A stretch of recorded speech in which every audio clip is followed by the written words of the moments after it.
அனைவருக்கும் வணக்கம். இந்த வார ஆனந்த விகடன் இதழில் தோழர் ஜெயராணி அவர்களின் கண்டனம் நிறைந்த கட்டுரை. இந்த ஆண் திமிரை எப்படித்தான் அடக்குவது? வாங்க பார்ப்போம். இன்று நேற்றல்ல, பன்னிடுங்காலமாகவே பெண்களை இழிவுபடுத்துகிற ஆபாச கொச்சையான கருத்துக்களை தமிழக ஆண் அரசியல்வாதிகள் பேசுவது ஒரு நையாண்டியாகவும் அரசியல் விமர்சனமாகவும் பொழுதுபோக்காகவுமே கருதப்படுகிறது. ஆனால் அவை அப்பட்டமான ஆணாதிக்க வன்மமாகும். பரவலாக உண்டாகும் எதிர்ப்புகள் காரணமாக சிலர் மீது கட்சி ரீதியான சட்ட ரீதியான நடவடிக்கை எடுக்கப்பட்டாலும் தண்டனையும் அபராதமும் பெற்றாலும் வருத்தம் தெரிவித்தலும் மன்னிப்பு கேட்டலும் நடந்தாலும் யாரும் துளி அளவு கூட பயப்படுவதாகவோ திருத்துவதாகவோ இல்லை. குட்டிச்சுவரில் அமர்ந்து பெண்களை சீண்டும் போக்கிரிகளைப் போல இந்த வெள்ளை வேட்டி கணவான்கள் ஒருவர் மாற்றி இன்னொருவர் பெண்களின் கண்ணியத்தை கெடுக்கும் வகையிலான சொற்குற்றத்தில் ஈடுபடுகின்றனர். ஆபாசமும் ஆணாதிக்கமும் தமிழ்நாட்டு அரசியல்வாதிகளின் நாடி நரம்பெல்லாம் ஊறி போயிருக்கின்றன. கடைக்கோடி நிர்வாகிகள் தொடங்கி அமைச்சர்கள் வரை யாரும் இதற்கு விதிவிலக்கு இல்லை. இந்திய நாட்டின் முற்போக்கு முகம் என்றால் அது தமிழ்நாடு. ஆனால் அது கொண்டிருக்கும் பெண் வெறுப்பையும் சாதி உணர்வையும் வெளியில் சொன்னால் வெட்கக்கேடு. சென்ற நூற்றாண்டின் தொடக்கத்தில் கருத்தியல் ரீதியாக சாதி ஒழிப்பு மற்றும் ஆணாதிக்க எதிர்ப்பை அறிவாயுதமாக ஏந்தியே திராவிட இயக்கம் தமிழ்நாட்டில் வளர்ந்தது. ஒரு மாற்று பண்பாட்டை உருவாக்கும் அர்ப்பணிப்புடனேயே பெரியார் திராவிட கருத்தியலையும் பெண்ணுரிமையையும் பகுத்தறிவையும் கொள்கைகளாக முன்வைத்து பரப்புரை செய்தார். ஆனால் அவர் காலத்திலேயே அவ்வளவு ஏன், பெரியாரும் மணியம்மையுமே தங்களின் திருமண தேர்வுக்காக கடுமையாக பாலியல் ரீதியாக தாக்கப்பட்டனர். மிக கேவலமான தனிப்பட்ட தாக்குதல்களை பெருந்தன்மையாக புறந்தள்ளி பெரியார் திமுகவின் ஆட்சிக்கு பொறுப்புணர்வுடன் முழு ஆதரவை அளித்தார். ஆனால் அங்கே தொடங்கி பெண்களை பாலியல் ரீதியாக தாக்கி பேசும் ஆணாதிக்க ஆபாச பேச்சுகள் முற்போக்கு மாற்று பண்பாட்டில் ஓர் அழிக்க முடியாத கரையாக படிந்தது. திமுகவும் அதிமுகவும் பெரியார் பெயரை சொல்லிக்கொண்டே தாம் ஆட்சி செய்த கடந்த 60 ஆண்டுகளில் தம் பேச்சில் பெண் சீண்டலையும் வெறுப்பையும் தாக்குதலையும் ஒரு பொழுதுபோக்காக வளர்த்தெடுத்தனர். சட்டமன்றம், கட்சி கூட்டங்கள், மாநாடுகள், தேர்தல் பிரச்சாரங்கள், போராட்டங்கள், ஏன் பத்திரிகையாளர்கள் சந்திப்புகள் என எதையும் விட்டு வைக்காமல் ஆபாசத்தை கக்கிவிட்டு அதை சாமர்த்தியமான வார்த்தை ஜாலமாக நினைத்து கொண்டனர். அந்த கட்சிகளால் பாராட்டி சீராட்டி வளர்த்தெடுக்கப்பட்ட அதிரடி தெருமுனை பேச்சாளர்கள் இரட்டை தர நிலைக்கான அவமானகரமான ஆதாரங்கள். கிராமப்புற திருவிழாக்களில் எந்த நாடகம் போடப்பட்டாலும் ஒரு கோமாளி கதாபாத்திரம் ஆபாசமாக பேசுவதற்கு முழு நேரமும் நியமிக்கப்பட்டிருக்கும். தமிழக கட்சிகளின் அதிரடி பேச்சாளர்கள் அந்த கோமாளி கதாபாத்திரத்தை மிஞ்சியவர்கள் என்றால் மிகையல்ல. அன்று தீப்பொறி ஆறுமுகம், வெற்றி கொண்டான், நன்னிலம் நடராஜன், எஸ் சந்திரன் தொடங்கி இன்று சிவாஜி, கிருஷ்ணமூர்த்தி, சைதை சாதிப், நாஜில் சம்பத், குடியாத்தம் குமரன் வரை மாற்று கட்சியினரை விமர்சிக்கிறேன் என்ற பெயரில் பெண் அரசியல்வாதிகளை எல்லையற்ற ஆபாச வார்த்தைகளாலும் தரக்குறைவான வசவுகளாலும் தாக்குவதை ஒரு திருவிழா போல நடத்துகின்றனர். பெண் அரசியல்வாதிகளை அவமானப்படுத்தும் ஆபாச பேச்சுக்களை கேட்பதற்காகவே நள்ளிரவு கூட்டம் வரை காத்திருக்கும் என்றால் என்ன மாதிரியான நாகரிகமற்ற அரசியல் பண்பாட்டை இந்த கட்சிகள் வளர்த்தெடுத்தன பாருங்கள்.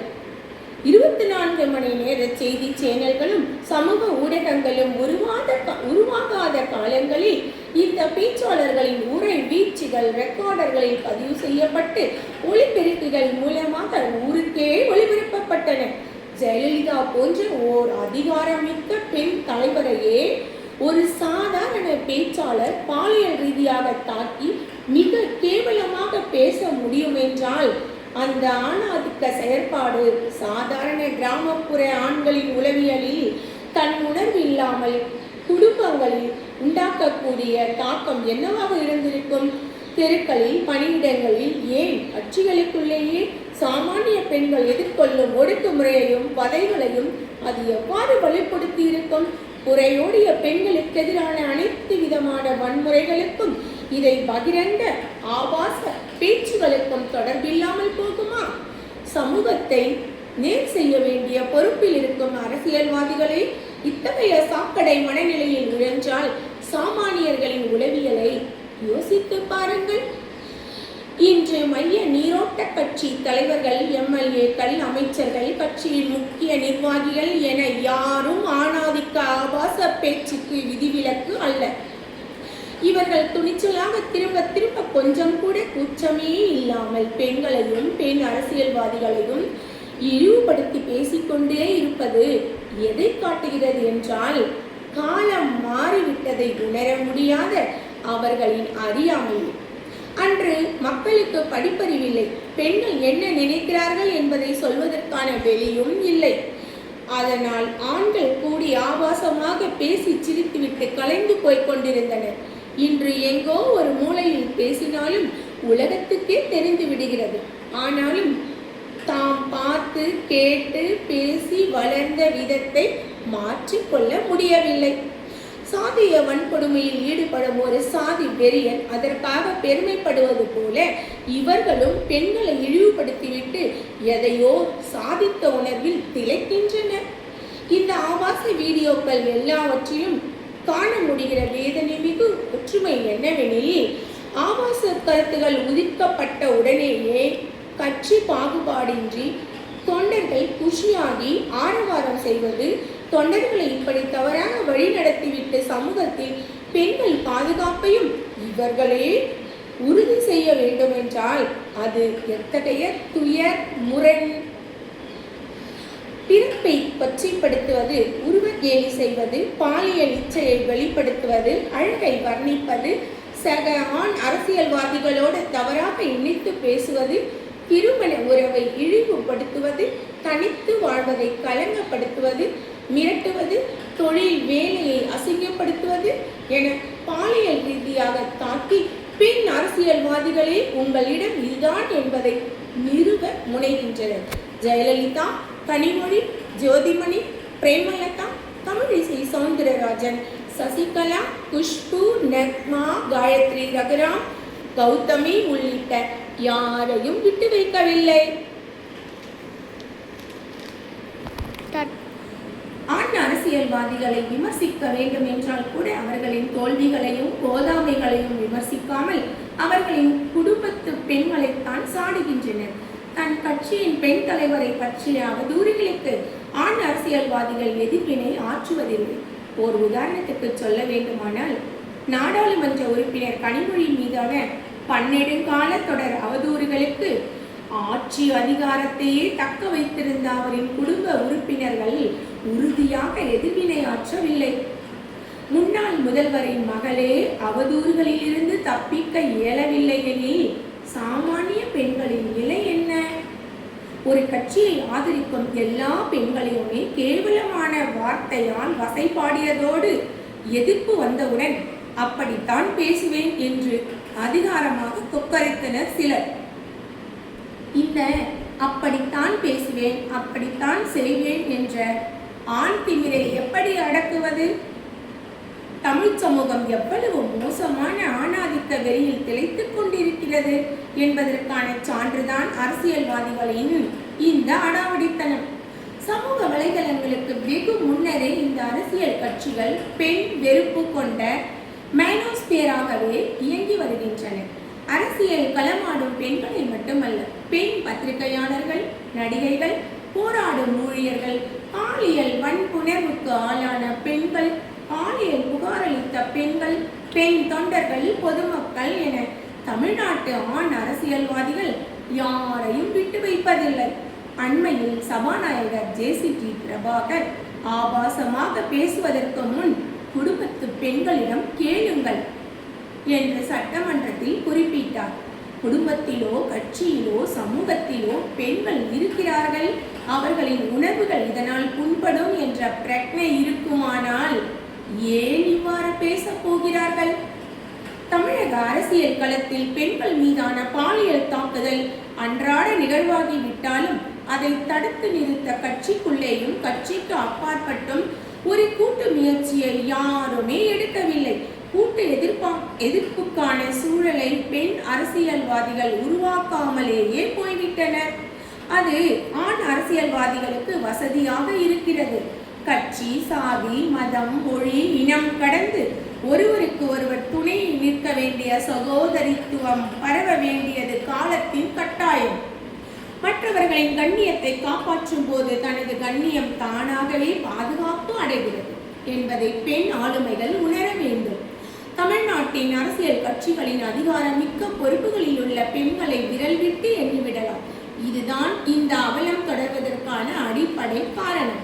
2021 திமுக ஆட்சியில் சட்டமன்றத்தில் இருந்த மொத்த உறுப்பினர்களின் எண்ணிக்கை 12, 5.13%. அதற்கு முன்பான அதிமுக ஆட்சியில் 21, 9.05%. தற்போதைய தாவேக ஆட்சியில் 23, 9.83%. தமிழக கட்சிகள் அனைத்தும் 33% இடஒதுக்கீட்டுக்கு ஆதரவாகவே நிலைப்பாடு கொண்டிருக்கின்றன. ஆனால் சட்டம் வந்தால்தான் சமத்துவத்தை நிலைநிறுத்த வேண்டுமா என்ன? பெண்கள் இடஒதுக்கீட்டுக்கு கட்சி பாகுபாடின்றி ஆதரவளித்த தமிழக கட்சிகள் தம் சொந்த கட்சியில் அதை அமல்படுத்த எது தடுக்கிறது? ஏன் 33% கொடுத்தா என யாரும் சிறையில் தள்ளிவிடப் போவதில்லை. பெண்கள் மீதான அனைத்து விதமான பாலியல் தாக்குதலுக்கும் இந்த பிரதிநிதித்துவம் குறைபாடு ஒரு முக்கிய பங்கு வகிக்கிறது. பாஜக மாதிரியான ஒரு அடிப்படைவாத கட்சியின் உறுப்பினர்களோ இந்துத்துவவாதிகளோ பெண் வெறுப்பு கருத்துக்களை உதிர்த்தால் அது அவர்களின் சித்தாந்த கோளாறு என்று எதிர்க்கலாம். தம்மை முற்போக்கு என்று சொல்லிக் கொள்ளும் கட்சிகள் தொடர்ந்து பெண்களுக்கு எதிராகவும் சாதிய ரீதியாகவும் செயல்பட்டால் எங்கே போய் முறையிடுவது? சாதி மற்றும் ஆணாதிக்கத்தின் முன்பு முற்போக்கு பிற்போக்கு எல்லா மண்ணாங்கட்டியும் ஒன்றுதான் என்பதை நடக்கும் கொடுமைகள் உறுதிப்படுத்துகின்றன.